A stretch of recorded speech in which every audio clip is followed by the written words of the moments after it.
HubSpot events.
Et aux douleurs.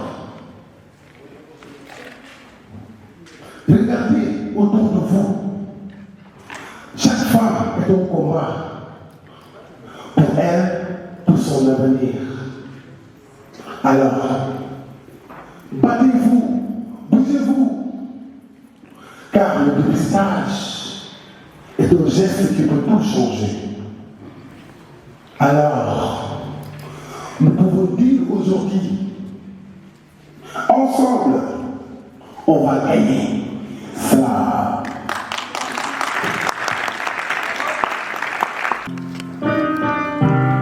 On termine, bandira fondateur. Elle a été à moi futur. Il est là, n'a rien de tard. Et me déroule de distance si tu m'arrives pas. Metti carama, marahaba, dimulafate, dapat bina amat wajah. Yang turun keserah, mana agama, lajam, lekujud, gokul am, gokul wayang lehera. Satan dunia, murba, fenya cemara, musliman barat.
Confiance totale.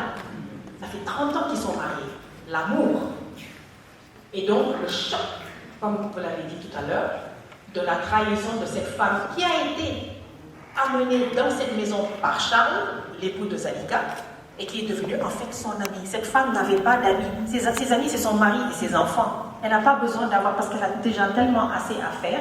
Et donc, quand elle s'est ouverte pour la première fois et qu'elle a eu une confiance aveugle en son mari et en cette femme qui est devenue sa sœur, sa meilleure amie, la trahison, le choc émotionnel, le trauma. Mais trauma aussi, parce qu'on a tout le temps, depuis tous ces temps-ci que je fais des projections suivies de débats, on parle un peu trop souvent que de la femme qu'on voit. Mais il y a aussi les enfants.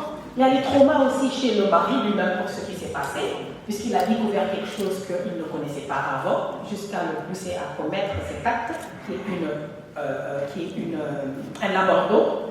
Mais il y a aussi les enfants, parce que ces enfants qui sont battus tous les jours, comme Zalika le dit, à l'école, qui ne connaissent pas cela, qui sont dans un ghetto, alors qu'ils étaient quand même habitués à un certain standard de vie, quand même, un style de vie, et qui tout d'un coup se retrouvent dans le ghetto et qui sont battus.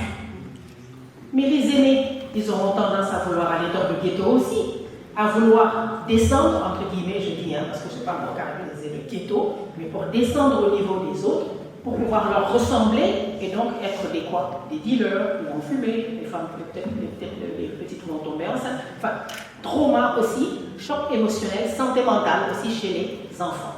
Donc c'est pas seulement que chez l'épouse, et aussi chez Charles, qui a aussi connu ça et qui est... Donc après la question là, de tout à l'heure, j'aimerais juste, si vous le permettez, que je fasse 2 interventions.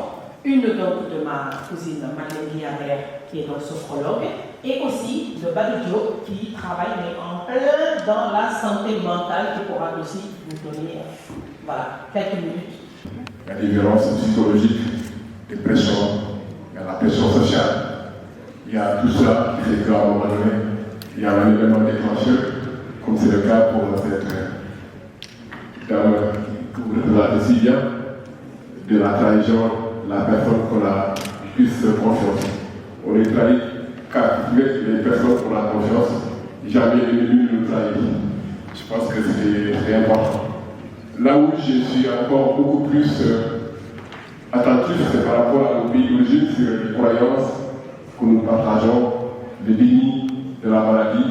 Je pense qu'une personne malade elle-même est la première à ne pas reconnaître sa propre maladie. C'est ça la difficulté. C'est ce qui fait qu'aujourd'hui, nos pays ne sont pas encore arrivés à la pratique française que je connais le mieux, dans le cadre justement de l'internement, souvent qui existe, ceux qui connaissent l'hôpital central à Paris dans le 13e, savent ce que je dis. Il m'arrive très souvent que des familles sénégalaises me contactent dans ma pratique d'avocat pour me dire il y a une de mes tantes, 60 ans, 70 ans, qui est dans son appartement isolé, après connaître le départ du mari qui devient veuve. Après la dépression, et que le préfet a le pouvoir, le maire a le pouvoir de demander l'internement de fils pour le procureur de la République. Ces pratiques-là ne sont pas encore arrivées dans nos pays. La seule chose que je me pose est de savoir est-ce que plaidoyer auprès de nos autorités pour que ce mal-là soit en tout cas pointé et que les mesures soient prises dans le cadre de cet accompagnement. Ce ne sera pas facile. Il y a la volonté politique qui peut être là, mais aussi peut-être aussi la volonté sociale. Sommes-nous prêts à aller dans ce sens-là? On préfère souvent. Le film de Amélie Beck est d'une importance capitale pour vous les jeunes. Pourquoi j'ai initié Diaspora et les étudiants? Depuis la Covid, il y a eu beaucoup de souffrances qu'on ne dit pas. Je me suis dit, comme Chirac disait, nous sommes là, nous voyons et nous regardons ailleurs. Pour quelles raisons nos jeunes frères étudiants, nous qui avons fait des études, nous avons un tout petit peu réussi. Nous regardons nos jeunes frères souffrir et nous regardons ailleurs. J'ai demandé aux jeunes, moi je n'ai besoin de rien. Maître Djokou n'a besoin de rien, Babadem n'a besoin de rien, Amélie, Oumi, tous ces gens n'ont besoin de rien.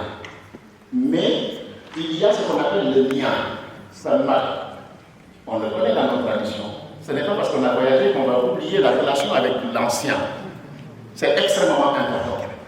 Nous, on est à vos côtés. Vous nous demandez un service, on ne va pas vous donner de l'argent, mais on vous donnera du conseil. Du conseil.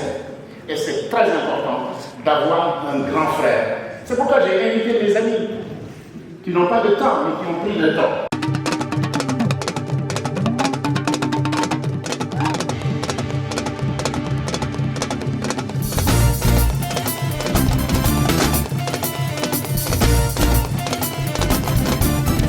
ni seet naa la ci kanam du ma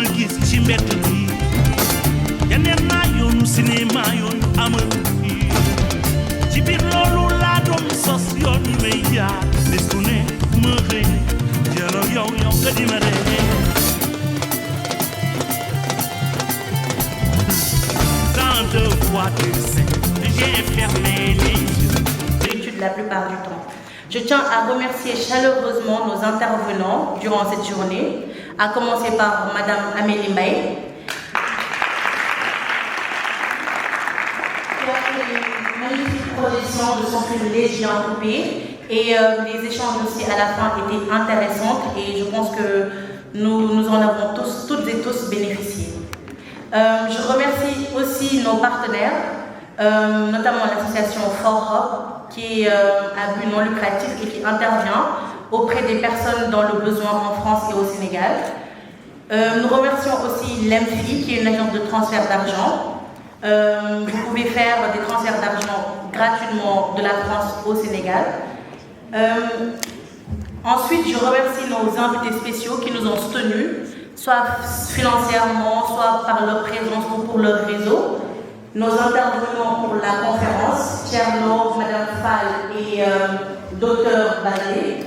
Et je remercie personnellement l'ensemble des membres du bureau de notre association, qui sont vaillants, assidus et surtout très disponibles. Et vous me rassurez tous les jours davantage. Et je suis convaincue que nous pouvons faire atteindre nos objectifs ensemble. Et bien sûr, je n'oublie pas de remercier spécialement mon mentor, Papa Bakary Sissoko, qui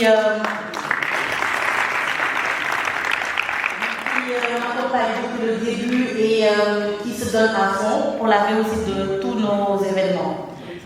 Bien sûr, je vous remercie le public, mais aussi les présidents d'associations qui ont été représentés soit par les bureaux, soit par les présidents. Ils nous ont beaucoup soutenus. Puis l'association des étudiants sénégalais de France, l'Union solidaire, l'association de Créteil, de Saint-Denis, ils nous ont beaucoup soutenus dans tout ce qui est communication. Ils ont parlé à leurs membres pour qu'ils viennent aussi nous soutenir. Donc je tiens à les remercier vraiment et vous demande des tonnerres d'applaudissements pour eux.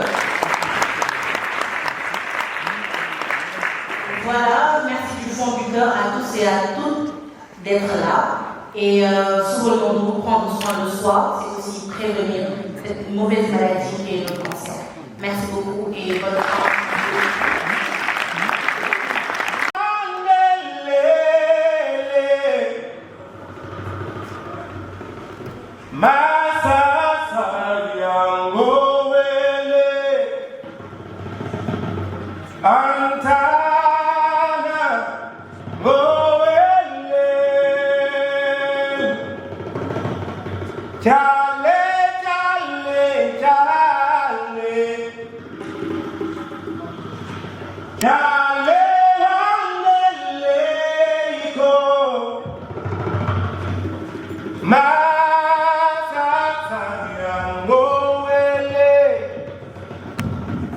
I'm